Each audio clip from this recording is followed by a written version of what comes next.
ঘুমের ভঙ্গি, টেনশন বা স্ট্রেস, দীর্ঘক্ষণ মাথা ঝুঁকিয়ে থাকা, নরম গদিতে শুয়ে থাকা বা দীর্ঘ সময় ধরে শরীরের অঙ্গভঙ্গির সঠিক না থাকলে আপনার ঘাড়ে ব্যথা হতে পারে। এটি বিশ্বব্যাপী একটি বড় সমস্যা, অক্ষমতা সৃষ্টিতে চতুর্থ স্থানে রয়েছে এবং প্রতি বছর প্রায় ৩-০% মানুষ ঘাড় ব্যথায় আক্রান্ত হয়।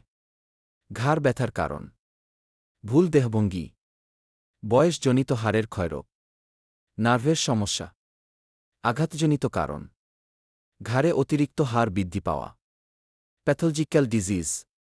ঘাড় ব্যথার লক্ষণ: ঘাড়ের সামনে, পেছনে বা পাশে ব্যথা, ঘাড় নড়াচড়া করতে সমস্যা হওয়া বা ঘাড়ের মাংসপেশি শক্ত হয়ে যাওয়া, ঘাড় ব্যথার সঙ্গে মাথা ব্যথা বা মাথা ঘোরা, ঘাড় থেকে ব্যথা হাতের আঙুল পর্যন্ত ছড়িয়ে যাওয়া, আক্রান্ত হাত বা আঙুলে ঝিনি লাগা, অসাড়তা বা দুর্বলতা অনুভব করা।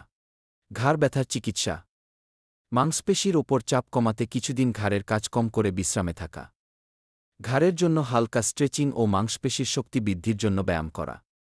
মাংসপেশি শিথিল করতে অনেক সময় সাময়িকভাবে ব্যথার স্থানে গরম সেক দিতে পারেন। ফিজিওথেরাপি মাংসপেশি ও হাড়ের চিকিৎসার জন্য খুবই প্রয়োজনীয় ও কার্যকারী পদ্ধতি।